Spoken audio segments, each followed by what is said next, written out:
Hi, friends. It's Lisa Hetrick, illustrator for Gina K Designs, and I'm so grateful you could join me today. I have a fun tutorial I'm going to share with you today, and this is part one of four that I'm going to be talking about creating patterned backgrounds with your stamps.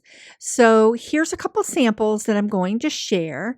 We're not going to make these cards. We are going to learn how to make patterned backgrounds with your stamps. And I'm using a variety of stamps in my Gina K Designs collection. So I have a couple card samples here that I'm sharing of cards that I've made with lots of different stamps in my collection.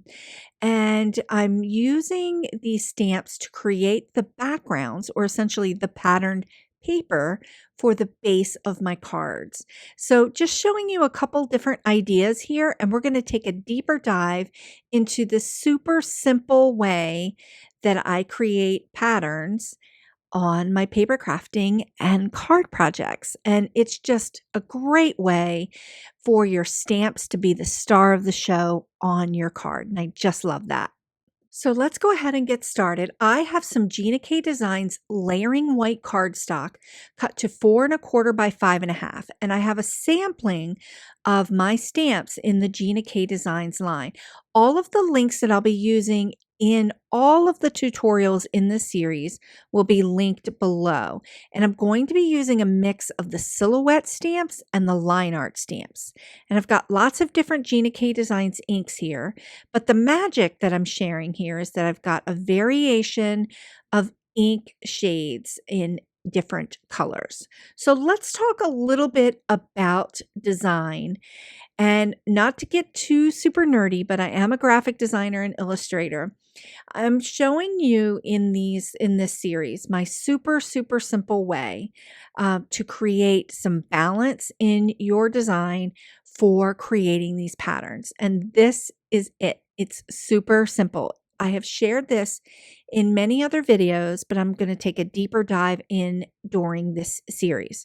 So I start creating patterns in what I call the order of threes.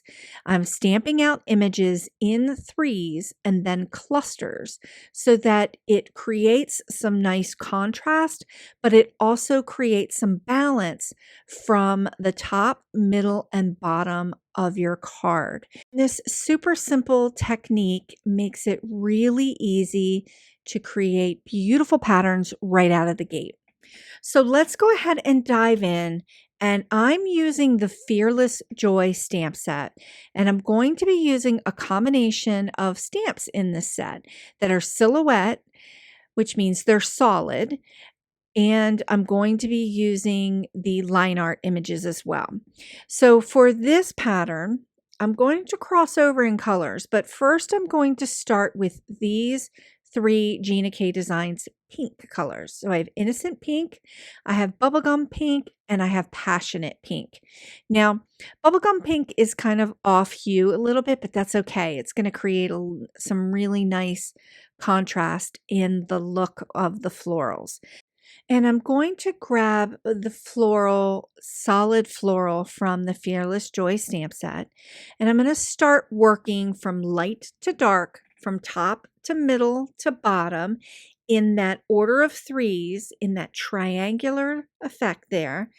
And I'm going to stamp off the page with the colors at first. So I started in that top left and just inked up my stamp with the Innocent Pink, and then went to the middle and then went to the bottom.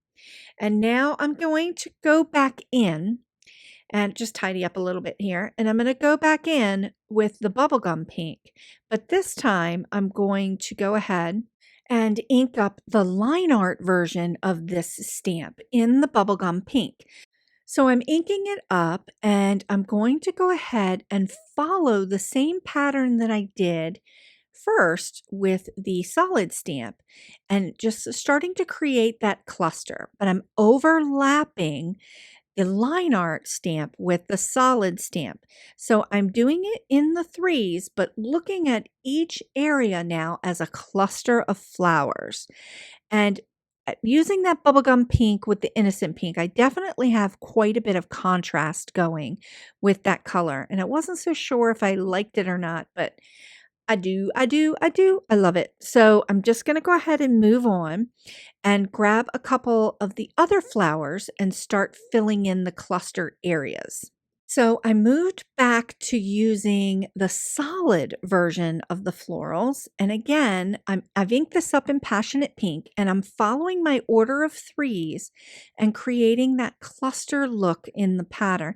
So we've got a lot of contrast going here and a lot of layering, and it's all starting to come together just by following that order of threes. So now I'm going to go back with the large floral that's a line art, and I'm going to change up colors again. So I'm going to use Passionate Pink this time.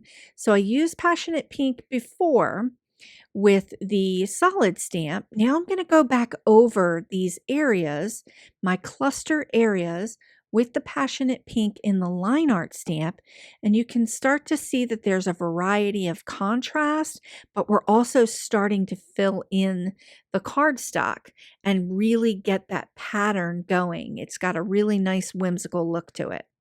Now, you could stop here and do a lot of embellishments and do different things, but we're just going to go ahead and keep going because I want to create a few more layers without adding height. So we're going to do that with our stamps.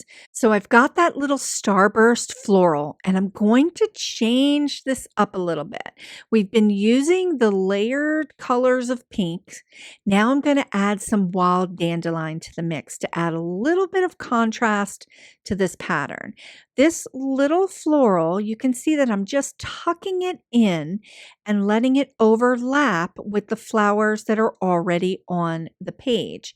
And again, I just using those three clusters and just kind of working in that threes, just trying to figure out where I might want to put them and nest them in there. So I'm adding some more. So if I'm going to go ahead and add some more of these little florals and you want to do that for your pattern, you just want to go ahead and do it again in threes, just so that you can balance out the look and the feel of the design. And when it all comes together, it just looks like you've created so many different layers of color and stamps when essentially you've added a lot of texture and dimension without adding the height to your card. And the stamps have become the star of the show on this pattern. So now I want to play a little bit more and add some leafery. So I'm going to just go ahead and grab this leaf element that has a little bit more of an open line to it. So it's not totally solid, but it's not totally line art. It's a little bit of a mixture. And I've got my jelly bean green here, which is one of my favorite greens to use with the pinks and the yellows. It seems to complement it very, very nicely. And I'm going to go ahead and nest that leafery in threes and just kind of see where my flowers are laying and are positioned on the page and just kind of nest them near a flower. Now, it's okay if it's not like super hyper realistic. You're really just adding a little bit more dimension and color to the paper, and it just creates the most beautiful pattern. I'm just digging it. I'm digging it, loving the way this looks. I've got room in the center here for a sentiment or to take one of the florals and die cut them and pop them right onto this card. So I really think that this pattern is complete and I can use it for any card project that I want to do. So here's a little sneak peek at all four of the patterns that I'm going to teach you how to make in this series. And in each one of these patterns, we're using different kinds of stamps from my collection and just kind of having some fun along the way, learning how to create a lot of extra texture and dimension in your card projects without adding height to your card. Join me next week for part 2. I can't wait to share it with you. Head over to my website at indigojadeart.com/craftyourjoy and grab all of my stamp set freebies. Thanks so much for watching. Please consider sharing the joy by liking this video and subscribing to this channel.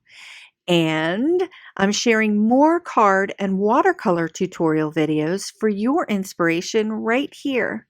So come on in and take a peek at my tutorials. I have a lot to share, and I'll see you next time.